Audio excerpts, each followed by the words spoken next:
अच्छा, तो हम पढ़ रहे हैं केमिकल कंपोजिशन ऑफ क्रोमोसोम, कि क्रोमोसोम बने किस चीज से, क्रोमोसोम का मतलब क्या है। तो देखें, हमने पढ़ा है चैप्टर नंबर 2 के अंदर, मैं बार बार आप लोगों को बताता रहा कि याद रखना याद रखना याद रखना। कॉन्जुगेटेड मॉलिक्यूल्स पढ़े थे, क्या पढ़े थे हमने, कॉन्जुगेटेड मॉलिक्यूल, जो कि बिल्कुल लास्ट टॉपिक था, उसके बारे में हमने पढ़ा था कॉन्जुगेटेड मॉलिक्यूल्स। उसमें एक टॉपिक था जिसका नाम था न्यूक्लियोप्रोटीन, क्या नाम था उसका, न्यूक्लियोप्रोटीन। तो क्रोमोसोम की जो कंपोजिशन है ना, वो बेसिकली न्यूक्लियो प्रोटीन ही है, सही है ना। ये किससे बने होते हैं, न्यूक्लियो प्रोटीन से। अब न्यूक्लियो प्रोटीन खुद क्या है, कॉन्जुगेटेड मॉलिक्यूल है, तो दो मॉलिक्यूल से मिलकर बना हुआ है, एक है न्यूक्लिक एसिड और एक है प्रोटीन, इन दो चीजों से मिलकर बना हुआ है, एक है न्यूक्लिक एसिड और एक है प्रोटीन। अच्छा, अब प्रोटीन की अगर हम बात करें तो यहाँ पर जो प्रोटीन है आपके पास, उसका नाम है हिस्टोन। ज्यादातर जो प्रोटीन पाया जाता है, ये कौन सा पाया जाता है, हिस्टोन प्रोटीन पाया जाता है। न्यूक्लिक एसिड की अगर हम बात करें तो यहाँ पर आपको दो चीजें मिलेगी, एक आपको मिलेगा डीएनए और एक आपको मिलेगा आरएनए। आरएनए तकरीबन 1 से लेकर 10% तक आरएनए होता है, बहुत ही कम क्वांटिटी में होता है। आरएनए जो होते हैं ना, वो बहुत ही कम क्वांटिटी में पाया जाता है यहाँ पर, सही है। 30 से लेकर 40% तक डीएनए पाया जाता है, और जो प्रोटीन है यानी कि जो हिस्टोन है, वो 50 से लेकर 60% तक पाया जाता है, सही है ना। तो ये हो गई केमिकल कंपोजिशन। क्रोमोसोम किससे मिलके बने हुए, हमने कहा क्रोमोसोम बने हुए न्यूक्लियो प्रोटीन से। न्यूक्लियो प्रोटीन क्या चीज़ है भाई, तो उसके अंदर न्यूक्लिक एसिड होता है और प्रोटीन होती है, सही है। प्रोटीन कौन सी होती है, हिस्टोन प्रोटीन होती है। 50 से 60% तकरीबन यही प्रोटीन पाई जाती है। न्यूक्लिक एसिड कौन सा होता है, न्यूक्लिक एसिड हमारे पास दो टाइप्स के।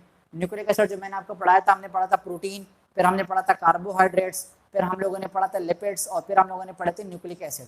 तो न्यूक्लिक एसिड में फिर हम लोगों ने दो चीज़ें पढ़ी थी, एक का नाम था न्यूक्लिक एसिड में फिर हमने पढ़ा था मोनोन्यूक्लियोटाइड्स, डाइन्यूक्लियोटाइड्स और पॉलीन्यूक्लियोटाइड्स। पॉलीन्यूक्लियोटाइड्स के अंदर हमने एग्जाम्पल पढ़ी थी डीएनए और आरएनए के अंदर।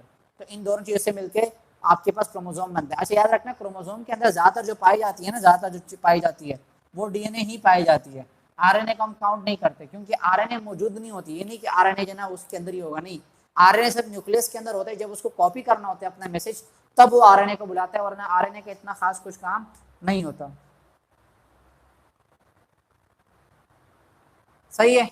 तो उसका इतना कुछ खास काम नहीं होता। अब जो आपके पास ये जो न्यूक्लिक एसिड है, मैंने बताया ये चीज ये बनी होती है न्यूक्लियोटाइड से, जो डीएनए फॉर एग्जांपल। तो ये खुद बना होता है किससे, न्यूक्लियोटाइड से बना होता है। किससे बना होता है, न्यूक्लियोटाइड से मिलकर बना होता है। अब अगर एक ही न्यूक्लियोटाइड हो, तो उसकी जो एग्जाम्पल है जिसको हमने पढ़ा था मोनोन्यूक्लियोटाइड्स। क्या पढ़ा था हमने, मोनोन्यूक्लियोटाइड्स। याद आ रहा होगा आपको, चैप्टर नंबर 2 की बात कर रहा हूँ, मोनोन्यूक्लियोटाइड्स हमने पढ़े थे, सही है। अब मोनोन्यूक्लियोटाइड्स में जो एग्जाम्पल है वो है एटीपी की। फिर हम लोगों ने पढ़ा था डाइन्यूक्लियोटाइड्स, इसमें जो एग्जाम्पल आती है वो आती है NADP प्लस, NADP या फिर FADH2, सही है, ये एग्जाम्पल आती है। फिर हम लोगों ने पढ़ा था पॉलीन्यूक्लियोटाइड्स। याद आ रहा होगा, जिन्होंने पढ़ा हुआ चैप्टर नंबर 2 के अंदर थोड़ा बहुत, उसको याद आ रहा होगा, सही है ना। इसके अंदर हमारे पास एग्जाम्पल आती है डीएनए और आरएनए की एग्जाम्पल आती है, सही है। तो ये हमारे पास आ रहा है। तो इसमें जो हम पढ़ते हैं ना, जो क्रोमोसोम बने हुए, वो इनसे बने हुए हैं, पॉलीन्यूक्लियोटाइड से बने हुए। ये तो आपको पता है एनर्जी का काम करते हैं, ये भी एनर्जी के लिए इस्तेमाल होते हैं, मैं बताऊंगा चैप्टर नंबर, बल्कि आप लोगों ने पढ़ा हुआ है। और ये जो मैं बता रहा हूँ, सॉरी, न्यूक्लियोटाइड्स वगैरह, ये आपने फर्स्ट ईयर में पढ़ा हुआ है, अभी नहीं पढ़ा हुआ, बल्कि आप लोगों ने फर्स्ट ईयर में चैप्टर नंबर 2 में पढ़ा हुआ है। मुझे याद है, अभी तो आप लोगों ने चैप्टर नंबर 2 में कुछ और पढ़ा हुआ है, सही है ना। तो अभी हमने फर्स्ट ईयर के अंदर पढ़ा था न्यूक्लियोटाइड्स के बारे में, तब मैंने बताया था आप लोगों को ये, सही है ना, कि मोनोन्यूक्लियोटाइड्स के एग्जाम्पल डाइन्यूक्लियोटाइड्स। इसका मतलब क्या है कि भाई अगर एक न्यूक्लियोटाइड से बनाओ तो एटीपी, दो से बनाओ तो ये वाले बनते हैं, अगर बहुत ज्यादा से बनाओ तो ये वाले बनते हैं। अब सवाल ये पैदा होता है कि भाई ये न्यूक्लियोटाइड्स है कौन सी भला। न्यूक्लियोटाइड्स हम कह रहे हैं कि भाई एक से बनाओ तो ये, दो से बनाओ तो ये, बहुत सारे से बनाओ तो ये, लेकिन भाई न्यूक्लियोटाइड है क्या, वो तो बता दें। तो वो हम आपको यहाँ पर बताते हैं। तो न्यूक्लियोटाइड क्या है, बेसिकली न्यूक्लियोटाइड एक मॉलिक्यूल है, वो खुद मजीद 3 मॉलिक्यूल से बना हुआ है। कितने मॉलिक्यूल से बना हुआ है, 3। वो तीनों में यहाँ लिख देता हूँ। नंबर 1 आपके पास है पेंटोज शुगर। क्या नाम है नंबर 1, पेंटोज शुगर, सही है, जिसको हम कहते हैं, आप लोगों ने फर्स्ट ईयर में पढ़ा हुआ है, C5H10O5, सही है, पेंटोज शुगर। इसको हम राइबोज शुगर भी कहते हैं। क्या कहते हैं इसको हम, राइबोज शुगर, कार्बोहाइड्रेट के अंदर आप लोगों ने पढ़ा होगा। फिर हमारे पास दूसरी चीज आती है फॉस्फोरिक एसिड H3PO4। इसमें जो इस्तेमाल होता है वो सिर्फ PO4 ही इस्तेमाल होता है, PO4 नेगेटिव इस्तेमाल होता है। फिर तीसरी जो चीज आती है उनका नाम है नाइट्रोजनस बेसिस। क्या नाम है उनका? Nitrogenous bases. फिर नाइट्रोजनस बेसिस जो आपके पास है वो है एडनिन, ग्वानिन, थायमीन और साइटोसिन, ये चार होते हैं। सही है? ओहो, नजर तो नहीं आ रहा आपको, अब आ जाएगा। सही है? तो होता है एडनिन, ग्वानिन, साइटोसिन और थायमीन। एक और भी होते हैं जिसका नाम होता है यूरेसिल। थायमीन की जगह फिर अगर हम आरएनए बनाते तो उसका नाम इस्तेमाल करते हैं यूरेसिल, वरना थायमीन भी होता है। सही है ना? ये तो ये चीजों से मिलकर क्या बनता है? न्यूक्लियोटाइड। मतलब एक नाइट्रोजनस बेस आएगा, एक फॉस्फोरिक एसिड आएगा, एक पेंटोस शुगर आएगा, ये सब आपस में मिलेंगे, न्यूक्लियोटाइड बनेगा। अगर एक न्यूक्लियोटाइड होगा तो एटीपी बन जाएगा, अगर दो न्यूक्लियोटाइड्स होंगे तो एनएडीपी या एफएडीएच2 बन जाएगा। फर्स्ट ईयर के अंदर पढ़ा चुका हूँ, ये भी एनर्जी के काम आते हैं। अगर बहुत सारे इस तरह मिलेंगे तो उससे क्या बनेगा? डीएनए वगैरह बन जाएगा। डीएनए जब मिलेगा इस प्रोटीन के साथ तो क्या बन जाएगा? न्यूक्लियोप्रोटीन बन जाएगा। वो क्या बनाएगा? क्रोमोसोम बनेगा। तो ये हमारे पास हो गया केमिकल कंपोजिशन ऑफ क्रोमोसोम। इसमें से किसी कुछ पूछना है तो पूछ लो, वरना इसके बाद जो मैं, अच्छा ये आएगा शॉर्ट के अंदर। ये जो सवाल है, ये जो मैंने लिखा हुआ है, ये आएगा शॉर्ट में। जल्दी से बता रही, समझ में आ गया नहीं है? जल्दी। ये एनएडीपी निकोटीनामाइड डाइन्यूक्लियोटाइड वो होते हैं, ये आपका भी इस्तेमाल नहीं, आप लोगों ने फर्स्ट ईयर में जना पढ़ा है। फर्स्ट ईयर के अंदर हम लोगों ने बताया था इसका इस्तेमाल, वो इलेक्ट्रॉन ट्रांसपोर्ट जो चेन होती है ना ईटीसी, उसके अंदर काम आते हैं एटीपी बनाने के लिए।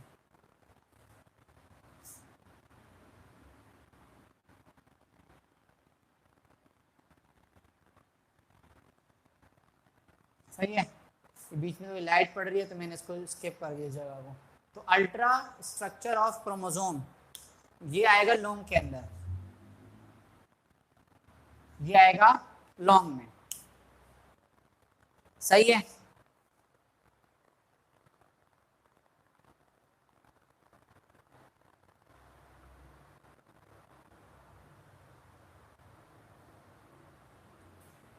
अच्छा जनाब, आप सुने, हम पढ़ रहे हैं अल्ट्रा स्ट्रक्चर ऑफ क्रोमोसोम। वही दोबारा बात है कि भाई जब हमारे पास माइक्रोस्कोप वगैरह डिस्कवर हो गए तब हमने रिसर्च सही की और मजीद रिसर्च की, तो हमें पता चला कि जो क्रोमोसोम है वो वही क्रोमोसोम न्यूक्लियर प्रोटीन से बने हुए हैं। उसके अंदर ये दो चीजें पाई जाती है, एक प्रोटीन और एक न्यूक्लियोटाइड। अच्छा एक चीज याद रखना, ज्यादातर जो है ना वो न्यूक्लिक एसिड वो डीएनए ही होता है। आरएनए जो है ना वो बिल्कुल अक्सर काउंट नहीं किया जाता। मैंने पहले बताया था आपको, आरएनए जो है ना वो ज्यादा, ये 50-60% ये होता है, 30 से 40% तक ये होता है। सही है ना? तो यही चीज अक्सर काउंट होती है, बाकी वो आरएनए होता है, आरएनए एसोसिएटेड होता है, लेकिन वो बहुत ही कम मिकदार में होता है और वो जब प्रोटीन बनानी होती है तभी काम आता है, वरना वो काम नहीं आता। तो अभी हम इन दोनों को कंसीडर करके भी चलेंगे। सही है ना? एक डीएनए को लेके चलेंगे और एक हम हिस्टोन या जो प्रोटीन है उनको लेके चलेंगे। जो हिस्टोन प्रोटीन होती है ना, अच्छा चले, ये आपके पास हो गया डीएनए। अब ये जो डीएनए है ना, ये आपके पास क्रोमोसोम जो बेसिकली है, ये एक सेल के अंदर आपको पता है कितने क्रोमोसोम होते हैं? 46 क्रोमोसोम होते हैं। कितने होते हैं भाई? एक सेल के अंदर 46 क्रोमोसोम होते हैं।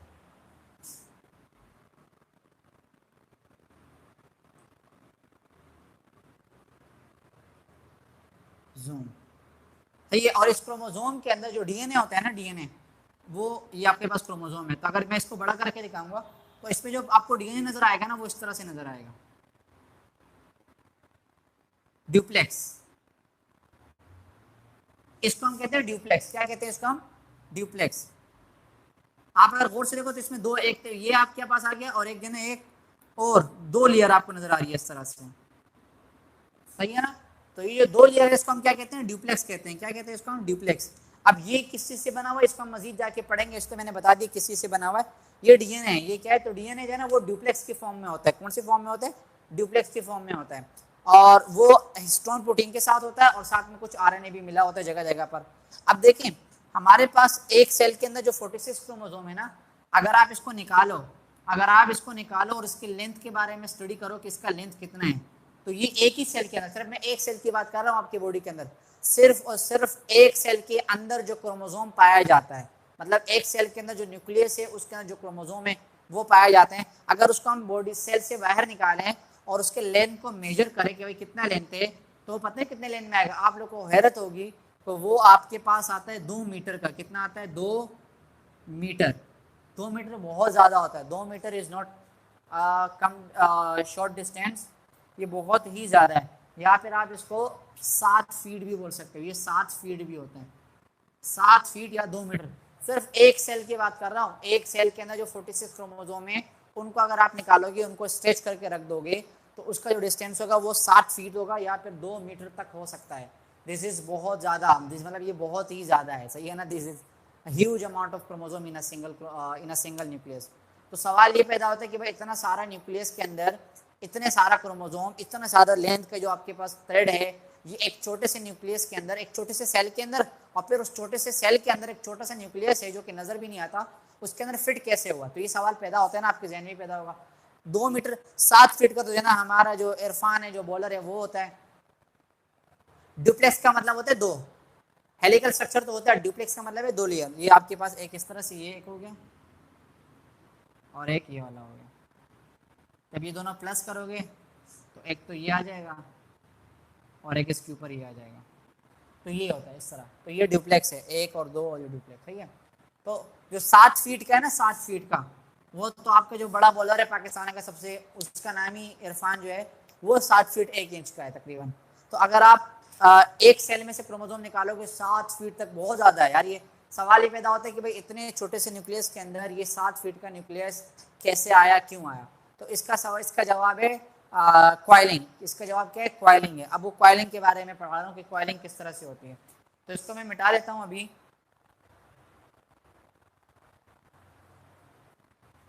सही है ना? तो ये इलेक्ट्रॉन माइक्रोस्कोप के अंदर अभी हम देखेंगे कि ये 7 फीट का जो क्रोमोसोम है, ये सिंगल उसमें कैसे आएगा।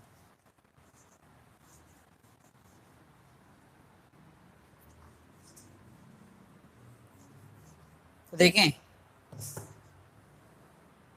अभी हमने पढ़ा हमारे पास है ना, ये डीएनए होता है। अच्छा, ये डीएनए, अच्छा यहाँ पर आपके, हमने कहा 2 चीजें होती है, एक होता है डीएनए, एक होता है प्रोटीन। ये 2 चीजें पाई जाती है। अभी जो प्रोटीन है उनका नाम है हिस्टोन। क्या नाम है? मैं यहाँ बना रहा हूँ। 8 हिस्टोन होंगे, 1 2 3 4, 1 2 3 4। ये हिस्टोन हो गए, ये एक हिस्टोन, ये 8 हिस्टोन हो गए। ये बनाएंगे किस तरह से बॉल, ये हिस्टोन हो गए, प्रोटीन हो गए। हिस्टोन कोर, इसको हम क्या कहेंगे? हिस्टोन का कोर है ये। 8 हिस्टोन के प्रोटीन एक साथ मिले हुए और एक कोर बनाया भाई, ये हो गया एक।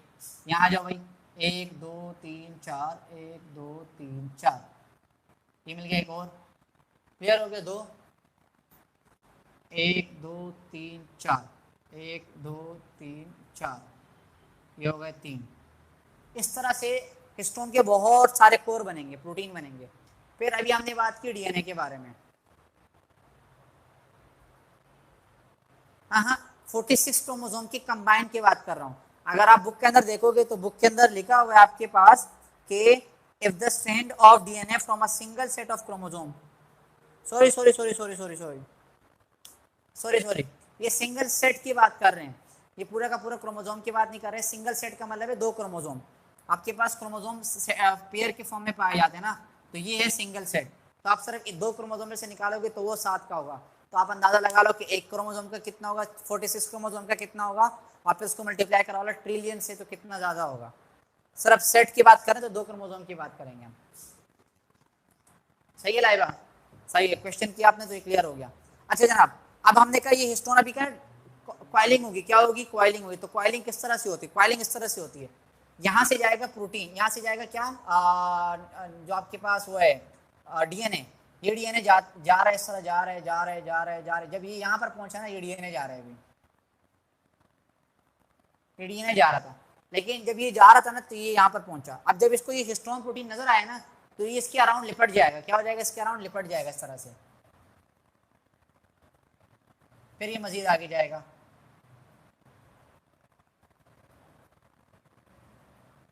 मजीद आगे गया, सही है ना?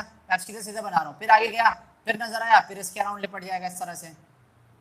फिर आगे जा रहा था, आगे एक और प्रोटीन नजर आया, उसके अराउंड लिपट गया इस तरह से। फिर आगे जाएगा। तो ये होती है, क्या होती है ये? This is coiling.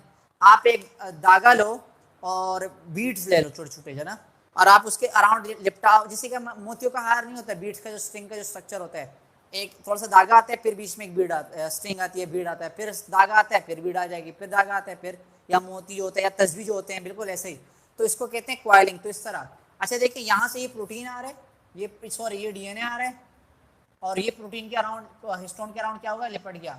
ये जो स्ट्रक्चर है ना, जो भी लिपट जाते हैं, इसको हम कहते हैं न्यूक्लियोसोम। क्या कहते हैं इसको हम, न्यूक्लियोसोम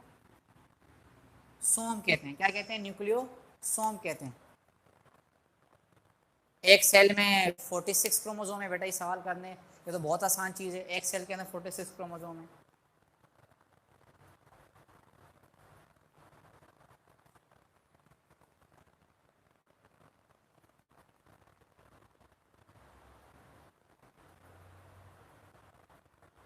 सही है, तो ये जा रहा था डीएनए, यहाँ तक पहुंचा, इसको यहाँ प्रोटीन नजर आया, फिर आगे गया, फिर नजर आया, फिर लिपट गया, फिर आ गया। अब यहाँ से लेकर ये न्यूक्लियोसोम है, ये एक न्यूक्लियोसोम है, ये दूसरा न्यूक्लियोसोम है, ये एक और न्यूक्लियोसोम है। न्यूक्लियोसोम क्या है भाई, जो डीएनए है वो और जो प्रोटीन है उसका कोर का जो है उनका कॉम्बिनेशन है। अब यहाँ से लेकर एक न्यूक्लियोसोम से लेकर दूसरे न्यूक्लियोसोम के दरमियान जो न्यूक्लियोटाइड्स है ना, कितना है इनका डिस्टेंस, कितना है, तो है 200 न्यूक्लियोटाइड्स। कितने हैं, 200 न्यूक्लियोटाइड्स। मतलब एक न्यूक्लियोसोम से दूसरी न्यूक्लियोसोम के दरमियान जो फासला है वो है 200 न्यूक्लियोटाइड्स का, मतलब बीच में 200 न्यूक्लियोटाइड्स और रहेंगे। इसी तरह यहाँ से लेकर यहाँ तक का जो फासला है वो भी कितना है, 200 है। सही है। फॉर एग्जाम्पल यहाँ एक और प्रोटीन था, ये इसके अराउंड भी लिपट के जा रहा था इस तरह से। सही है, तो यहाँ से लेकर यहाँ तक का जो फासला ये भी कितना है, 200 न्यूक्लियोटाइड्स का। तो ये भी एमसीक्यूज में आ सकता है कि भाई एक न्यूक्लियोसोम से दूसरे न्यूक्लियोसोम के दरमियान जो न्यूक्लियोटाइड्स की तादाद है वो कितनी है, तो वो 200 न्यूक्लियोटाइड्स है। सही है, इतने बात आई होप आपको समझ में आ गई होगी। अच्छा अब देखें, ये जो आपके पास लिपटता है ना, ये बहुत स्ट्रॉन्ग बॉन्डिंग होती है। उसकी वजह क्या, उसकी वजह ये है जो आपके पास प्रोटीन है ना, प्रोटीन देखिए डीएनए के ऊपर नेगेटिव चार्ज होता है, किसकी वजह से भाई, फॉस्फेट की वजह से। डीएनए के ऊपर नेगेटिव चार्ज होता है फॉस्फेट के ऊपर। ये मैं आपको बता दूंगा कि फॉस्फेट के ऊपर, फॉस्फेट की वजह से नेगेटिव चार्ज किस तरह से आता है बाद में, जब हम वाटसन क्रिक मॉडल पढ़ेंगे। और प्रोटीन के अंदर, प्रोटीन जो बनी होती है ना, वो दो अमाइनो एसिड से मिलकर बनी होती है। दो अमाइनो एसिड्स होते हैं जो कि बहुत ज़्यादा पाए जाते हैं। दो अमाइनो एसिड यहाँ पर पाए जाते हैं जो कि बहुत ही ज़्यादा होते हैं। एक का नाम है आर्जिनिन और एक का नाम है लाइसिन। ये दो, एक का नाम है आर्जिनिन और एक का नाम है लाइसिन। ये दो अमाइनो एसिड्स है ना, ये बहुत ज़्यादा होते हैं, बहुत ज़्यादा होते हैं यहाँ पर, ये दो अमाइनो एसिड। और ये दो जो ना, ये दोनों ये बेसिक इन नेचर है, और इनके ऊपर जो चार्ज होता है वो पॉजिटिव होते हैं। क्या होते हैं, चार्ज पॉजिटिव होते हैं।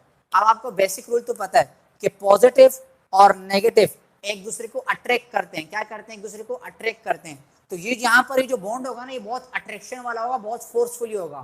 तो मतलब ये जो आप, क्योंकि ये जो ऊपर जा रहा है ना ये चीज़, इसके ऊपर नेगेटिव चार्ज है, जो प्रोटीन है वो पॉजिटिव चार्ज है। पॉजिटिव चार्ज क्या करता है, नेगेटिव चार्ज को खींचता है अपनी तरफ, अट्रैक्ट करता है। तो ये बहुत ही ज्यादा कॉइल है ना, बहुत ज्यादा कॉम्प्लेक्स होगा इस तरह से। सही है ना, आई होप ये आपको समझ में आ गया होगा।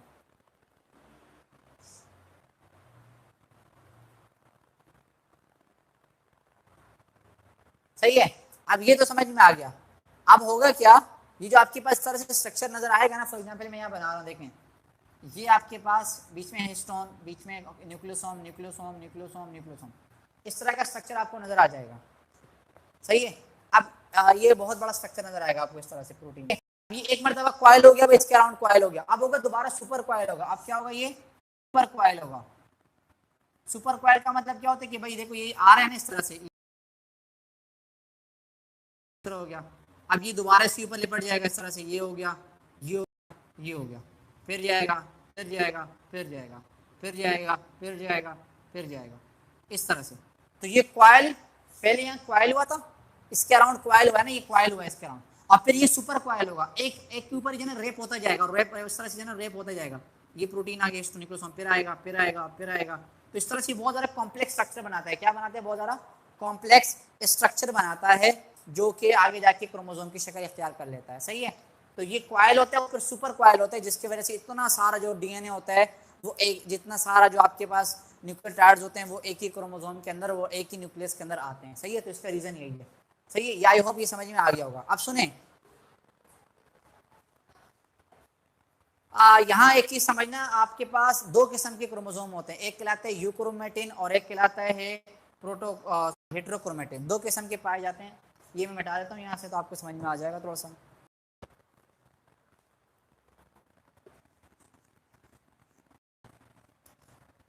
अच्छा, बाकी जो डायग्राम बनी हुई है ना आपकी बुक के अंदर, जो डायग्राम बनी हुई है इस तरह से, जिसके अंदर बहुत सारे मजीद वो बनाए हुए, इधर आपके पास इस तरह से क्या नाम है क्रोमोसोम होगा, इस तरह से क्रोमोसोम पाया जाता है।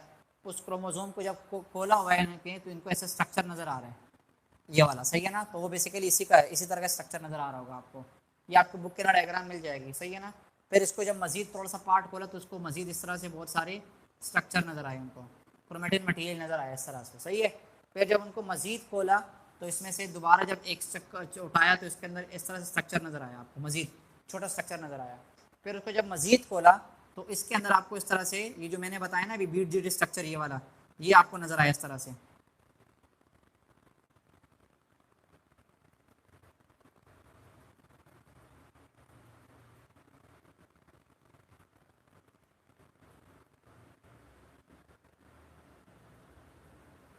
इस तरह से आपको स्ट्रक्चर नजर आया, सही है। Protein are made up of long chains of amino acids. In between amino acids, there is a linkage called peptidin. So what are arginine and lysine? हाँ, very good. Proteins are made up of long chain of amino acid. तो what is amino acid? Amino acid is arginine and lysine. आपकी body के अंदर 20 किस्म के amino acids होते हैं, 20 types के अमाइनो एसिड्स होते हैं, 20 किस्म के अमाइनो एसिड्स होते हैं। उनमें दो अमाइनो एसिड का नाम है, एक का नाम है आर्जिनिन, एक का नाम है लाइसिन। इस तरह बहुत सारे होते हैं, 20 किस्म के मुख्तलिफ किस्म के नाम होते हैं इसके, सही है ना। आप तो अमाइनो एसिड पढ़ते हो तो अमाइनो एसिड का मजीद भी तो कोई नाम होगा ना, तो वो होते हैं बेसिकली, सही है। आप ऑर्गेनिक केमिस्ट्री में भी पढ़ोगे इसको, सही है। और फिर इसको मजीद जब हमने खोला तो इसके अंदर इस तरह से डीएनए आपको नजर आ रहा होगा, इस तरह से डबल स्टैंडर्ड, सही है।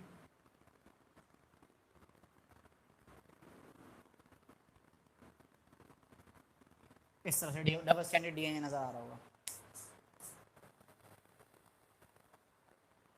तो ये बुक, ये डायग्राम है ना आपके बुक के अंदर बनी हुई है, क्रोमोसोम, फिर उससे मजीद, फिर उससे जोड़ा, फिर ये। अच्छा, अब आप यहाँ देखें, यहाँ गौर करें, इस वाले को गौर करें, ये इस जगह पर गौर करें। यहाँ पर दो किस्म के क्रोमेटिन आपके पास पाए जाते हैं, एक कहलाते हैं हेट्रोक्रोमेटिन और एक कहलाते हैं यूक्रोमेटिन। बस ये थोड़ा सा पढ़ाकर मैं आपको छुट्टी दूंगा। एक कहलाते हैं हेट्रोक्रोमेटिन और एक कहलाते हैं यूक्रोमेटिन। ये दो किस्म के प्रोटीन यहाँ पर आपके पास दो किस्म के जो क्रोमेटिन है ना, ये दो किस्म के पाए जाते हैं। अब ये दो टाइप्स के मैं आपको समझाता हूँ। यहाँ पर देखें ज़रा, मैं थोड़ा सा ये मिटा देता हूँ यहाँ से।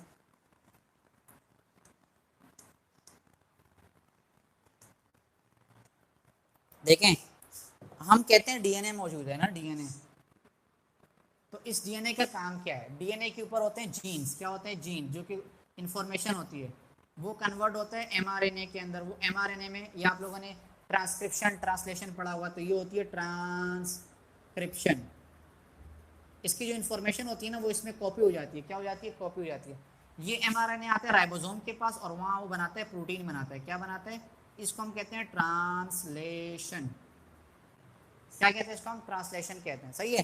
फिर ये जो प्रोटीन होती है ना, ये एंजाइम की शक्ल का होता है, तो ये जाके कोई ना कोई काम करेगा, कोई ना कोई कैरेक्टर आपको शो करवाएगा, आपकी बॉडी के अंदर कोई ना कोई कैरेक्टर शो करवाएगा। तो देखें, डीएनए का काम क्या है भाई? जीन होते हैं उसके ऊपर, वो क्या बनाते हैं? प्रोटीन बनाते हैं। अल्टीमेटली क्या बनाएंगे? प्रोटीन।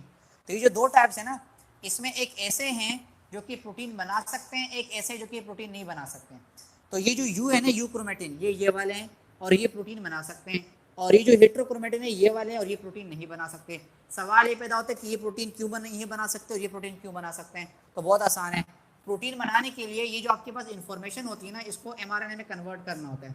उसके लिए एक एंजाइम आता है, उस एंजाइम का नाम होता है डीएनए डिपेंडेंट आरएनए पॉलीमरेज।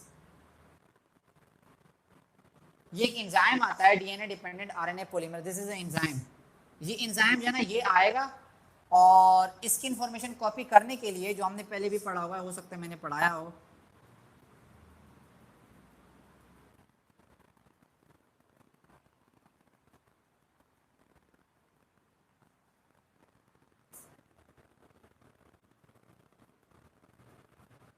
ये डीएनए आपके पास। अब ये जो प्रोटीन आएगा ना, सॉरी जो आपके पास एंजाइम है ये आएगा, ये डीएनए को पहले जो है ना अनकॉइल करेगा, डीएनए को खोलेगा। अब खोलेगा किस तरह से, देखें ये आपके पास डीएनए आया, इसको खोल के रख देगा इस तरह से,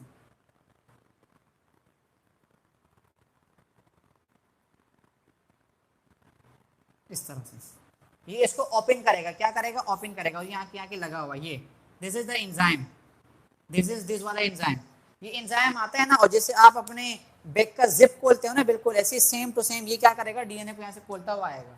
तो देखिए इसको डीएनए को खोलने के लिए जगह चाहिए। अगर आप गौर से देखें ना तो इनके दरमियान जो हेटेरोक्रोमेटिन है, ये जो आपको नजर आ रहे हैं, इनके दरमियान जगह नहीं होती, ये बहुत ज्यादा कंजेस्टेड होते हैं, बहुत ज्यादा लगे हुए होते हैं, दूसरी बिल्कुल सख्त किस्म के लगे होते हैं। तो इनके दरमियान जगह नहीं होती जहां पर ये वाला प्रोटीन जाए और इसकी इंफॉर्मेशन को कॉपी करवा रहे हैं। तो यहाँ पर ये जो है, ये जो डीएनए होता है, ये अपनी कॉपी नहीं बनवा सकता, ये अपनी प्रोटीन नहीं बनवा सकता। लेकिन अगर आप इनको देखें तो इनके दरमियान अच्छी खासी जगह आपको नजर आ रही है, ये देखो पूरी जगह नजर आ रही है। अभी हमने बात की ना 200 न्यूक्लियोटाइड की जगह नजर आएगी, तो यहाँ जगह, यहाँ जगह, यहाँ जगह, यहाँ जगह, यहाँ जगह, तो 200 न्यूक्लियोटाइड को क्या करते हैं, कॉपी कर सकते हैं। तो इसलिए इसको हम कहते हैं यूक्रोमेटिन और इसको हम कहते हैं हेटेरोक्रोमेटिन। तो यूक्रोमेटिन वो क्रोमेटिन होते हैं जो कि अपनी प्रोटीन बना सकते हैं, हेटेरोक्रोमेटिन वो होते हैं जो कि खुद को एक्सप्रेस नहीं कर सकते और अपनी प्रोटीन नहीं बना सकते। ये टॉपिक हमारे पास यहाँ होता है complete ultra structure of chromosome. इसमें से कोई क्वेश्चन हो तो आप मुझसे पूछ लें, मैं आपको क्लियर कर देता हूँ, वरना क्लास को हम यहाँ पर कर रहे हैं एंड।